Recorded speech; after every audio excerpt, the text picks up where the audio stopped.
శాసనసభలో సభ్యులైనటువంటి జగన్మోహన్ రెడ్డి గారు 24/6/2024 తేదీన నాకు ఒక లేఖ రాశారండి. ఆ లేఖలో అంతా చూస్తే అభియోగాలు, ప్రేలాపనలు, బెదిరింపులమయం, అంతకంటే ఏమీ లేదు. దానికి తోడు తనకు ప్రతిపక్ష నాయకుడి హోదా అర్హత ఉందంటూ అసంబద్ధ వాదన చేస్తున్నారు. మీరందరూ చూస్తున్నారు టీవీలో దీన్ని.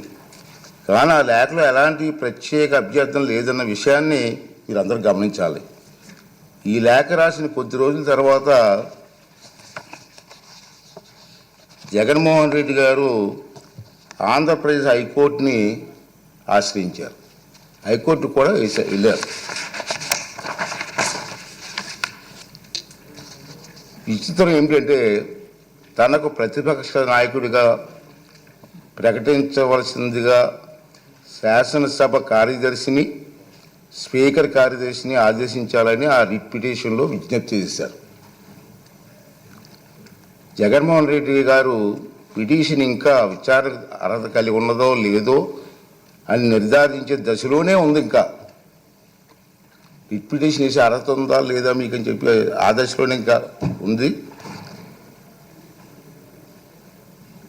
ఈ పిటిషన్లో వైఎస్ జగన్మోహన్ రెడ్డి గారు స్పీకర్ను, శాసన వ్యవహారాల మంత్రిని ప్రతివాదులుగా చేర్చినప్పటికీ ఆ ఇద్దరిని మినహాయించాలని గౌరవ అడ్వకేట్ జనరల్ గారు చేసిన సూచనతో గౌరవ న్యాయస్థానం ఏకీభవించింది.